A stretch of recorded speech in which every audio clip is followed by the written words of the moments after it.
अस्सलाम वालेकुम dear students, this is question number 2 of exercise 1.2 and जब हमने प्रॉपर्टीज़ को डिस्कस किया था तो हमने तब इस हवाले से पढ़ा था कि how to find the additive inverse. Additive inverse is nothing but the change of signs. The question says find the additive and multiplicative inverse. Additive inverse is nothing but change of signs and multiplicative inverse is the reciprocal without change of signs. ठीक है, तो यहाँ पे जो है ये हमारे पास question के पार्ट्स हैं. 15 - 27, 7/9, -9/16, ये सारे आपके पास बुक में गिवन है. ठीक है, और हमने क्या करना है, इसका एडिटिव इन्वर्स करना है. That is just change of signs. It is very simple. If it is 15 it will become -15, right? And if it is -27 it will become 27. I have just change the sign and nothing else. If it is 7/9, this is positive, it will become negative. As simple as that. It is -9/16, negative fraction है, positive हो जाएगा 9/16. Then we have -20/23, it will become 20/23. 1 है, ये हो जाएगा -1. Likewise हम सब में क्या कर देंगे, साइन चेंज कर देंगे. That is additive inverse. अच्छा, मल्टीप्लिकेटिव इनवर्स किस तरीके से किया जाएगा? That is reciprocal. रेसिप्रोकल कर दिया जाएगा. ठीक है, और आपने रेसिप्रोकल में ये ख्याल रखना है कि चेंज ऑफ साइन नहीं करना है. चेंज ऑफ साइन सिर्फ एडिटिव इनवर्स में होगा, मल्टीप्लिकेटिव इनवर्स में नहीं होगा.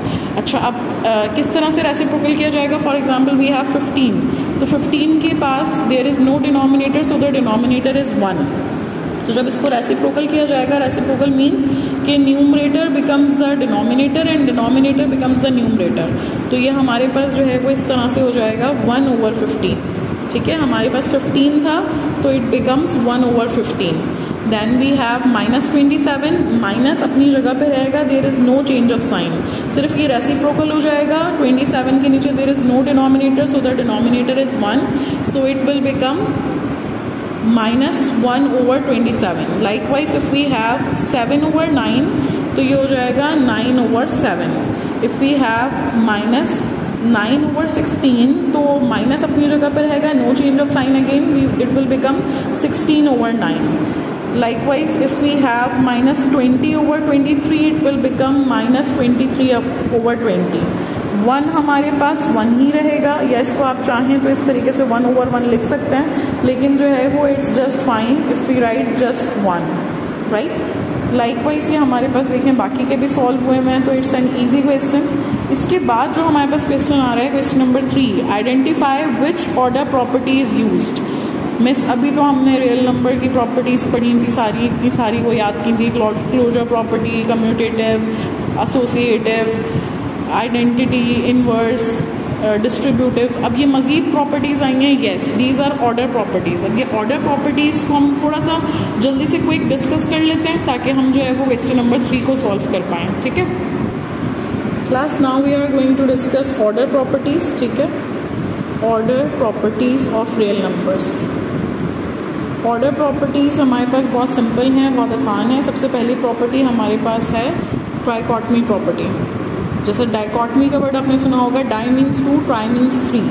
तो ये सिंपल प्रॉपर्टी है. ये कहती है कि या तो अगर हम 2 नंबर्स की बात करें, जैसे 2 नंबर्स हैं A और B, तो या तो हमारे पास A B से बड़ा होगा, ठीक है, या तो जो है वो A B से छोटा होगा या A B के बराबर होगा. Either A is greater than B और A is less than B और A is equal to B. इसके अलावा और कोई कंडीशन नहीं हो सकती. That is trichotomy property. Very simple. Then we have the next property, that is transitive property. अब ये ट्रांजिटिव प्रॉपर्टी क्या है? बेसिकली इंग्लिश में जो ट्रांजिट का वर्ड है हमारे पास, ट्रांजिट का मतलब होता है सफ़र करना. अब इसमें हमारे पास we have A and B. A और B का क्या रिलेशन है? अगर A is greater than B, A B से बड़ा है, ठीक है, और हम आगे जाके कहते हैं कि जो है B is greater then C और B जो है हमारे पास C से बड़ा है. अब अगर आप देखो तो A का और C का आपस में कोई रिलेशनशिप नहीं है, लेकिन हमारे पास क्या हम ये नहीं कह सकते कि A is also greater than C? अगर ए बी से बड़ा है और बी सी से बड़ा है, इसको आप ऐसे सपोज कर लो जैसे हमारे पास 3 सिबलिंग्स हैं, ठीक है। ये हमारे पास जो है वो ए है, पहले सिबलिंग का नाम, दूसरे सिबलिंग का नाम बी है और थर्ड सिबलिंग का नाम सी है। ये हमारे पास एल्डेस्ट सिबलिंग है, ये हमारे पास मिडिल चाइल्ड है और ये हमारे पास जो है वो यंगेस्ट सबसे छोटा है। तो अगर हमारे पास हम कहें कि जो सबसे बड़ा हमारे पास बच्चा है, the eldest kid is greater then the middle and the middle is greater than the youngest, so the eldest is also greater in age if we compare him to the youngest, right?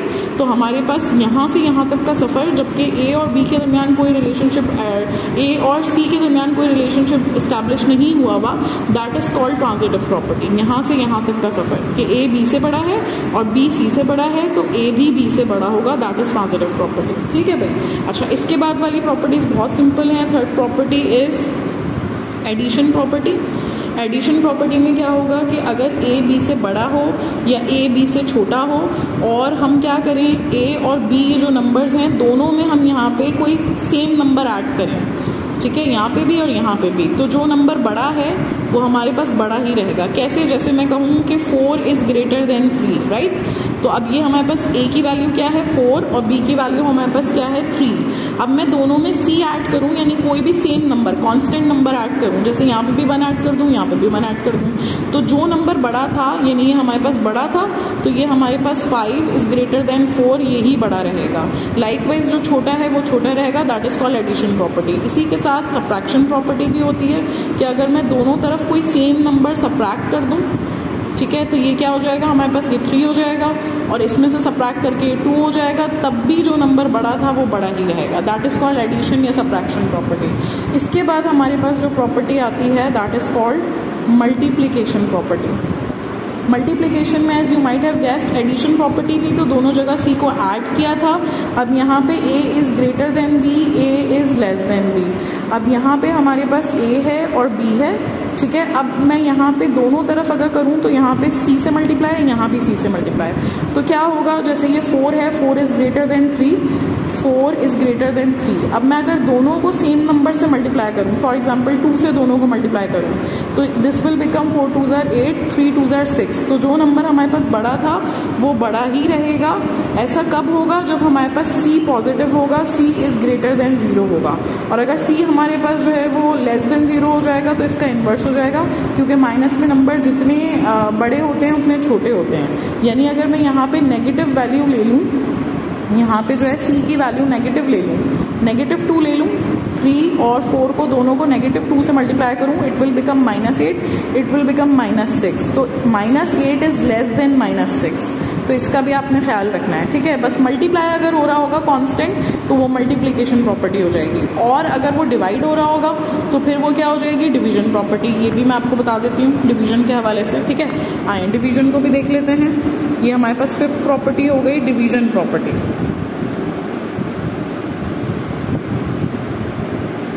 Division property में हमारे पास क्या होगा, A is greater than B, A is greater than B और A is less than B, ठीक। अब यहाँ पे अगर हमारे पास हम ए को भी डिवाइड कर देते हैं सी से और बी को भी डिवाइड कर देते हैं, तो जो नंबर हमारे पास, अब इसको हम डिस्कस करने लगे हैं, लेट्स फाइंड इट आउट, ठीक है। इसको हम खुद से फाइंड आउट करते हैं। For example 6 is greater then 4, तो ए की जगह हमारे पास क्या आ गया 6, बी की जगह क्या आ गया 4। दोनों को सेम नंबर से डिवाइड करना है, तो हम इसको 2 से करते हैं ताकि हमें आसानी हो सॉल्व करने में। 2 1 ज़ार 2, 2 3 ज़ार 6, 2 1 ज़ार 2, 2 2 ज़ार 4। So we have 3 and 2। अब आप यहाँ पे देखो कि ए और ए बी से बड़ा था, 6 इज ग्रेटर देन 4, तो जब हमने इसको सेम नंबर से डिवाइड किया तब भी हमारे पास जो नंबर बड़ा था वो बड़ा है, यानी answer is 3 is greater than 2, right. लेकिन ऐसा कब होगा, जब हमारे पास सी इज ग्रेटर देन 0, यानी सी पॉजिटिव होगा। सी नेगेटिव हो जाएगा तो फिर से ये सिचुएशन चेंज हो जाएगी। कैसे, जैसे 6 और 4 है, इसको 2 की जगह मैं -2 से डिवाइड कर दूं, तो अब हमारे पास फाइनल आंसर्स क्या होंगे, -3 and -2। -3 is obviously less than -2। तो बस आपने याद ये रखना है कि अगर डिवाइड कर रहे होंगे सेम नंबर से तो वो हमारे पास डिवीजन प्रॉपर्टी हो जाएगी, ठीक है भाई। Okay class, we are ready for our question. अब यहाँ पे आप देखो, इसका फर्स्ट पार्ट हमारे पास गिवन है x इज लेस देन। ये मैंने आपको पहले भी एक्सप्लेन किया था, अगर प्रीवियस वीडियोस आपने सारी देखी हैं तो you must know about this sign this is face, this is tip, this is greater than, जिसकी तरफ ये हमारे पास फेस होता है वो ग्रेटर देन होता है। तो this is X is less than Y और X is greater than Y और X is equal to Y. It is quite easy कि अगर एक नंबर या तो छोटा होता है या बड़ा होता है या बराबर, तो दैट इज ट्राइकोटमी प्रॉपर्टी। ठीक है, अब यहाँ पे देखो a is greater than b implies that, आगे मजीद क्या हो रहा है कि a और b को दोनों को हमने c से डिवाइड किया है। तो डिवाइड जब भी करेंगे तो यू नो वेरी वेल कि ये कौन सी प्रॉपर्टी होगी, डिवीजन प्रॉपर्टी। और आगे यहाँ पे गिवन है कि c इज लेस देन 0, तो यहाँ पे हमने मेंशन कर दिया c इज लेस देन 0। ठीक है, अच्छा अब यहाँ पे देखो a is greater than b और साथ में कह रहे हैं कि माइनस सी, दोनों जगह पे c सब्ट्रैक्ट हो रहा है। तो इट्स क्वाइट ऑब्वियस कि अगर सब्ट्रैक्ट हो रहा है तो दिस इज सब्ट्रैक्शन प्रॉपर्टी। ठीक है भाई, अच्छा अब इसके बाद जो प्रॉपर्टी आ रही है यहाँ लिखा है 5। देखें यहाँ पे इन्होंने नंबर्स को यूज किया है इंस्टेड ऑफ वेरिएबल, तो they are saying 5 is greater than 2। तो अब ये 5 को भी ये मल्टीप्लाई करें, डॉट मीन्स मैंने आपको बताया था मल्टीप्लाई, तो 5 को भी c से मल्टीप्लाई कर रहे हैं, 2 को भी c से मल्टीप्लाई कर रहे हैं, दोनों को मल्टीप्लाई कर रहे हैं। तो जब मल्टीप्लाई हो रहा है चंदा तो इट इज मल्टीप्लिकेशन प्रॉपर्टी। और यहाँ पे ये मेंशन हुआ है c इज लेस देन 0, तो वो हमने यहाँ पे लिख दिया। ठीक है भाई, अच्छा अब इसको सॉल्व करते हैं, इसको देखते हैं ये कौन सी प्रॉपर्टी है। देखिए यहाँ पे लिखा हुआ है okay class, we have the next part that is 7 is greater than z। मिस इसमें एक वेरिएबल गिवन है और एक हमारे पास यहाँ पे नंबर गिवन है, it's totally fine. z means कि यहाँ पे कोई भी नंबर हो सकता है, but the number is less then 7, right?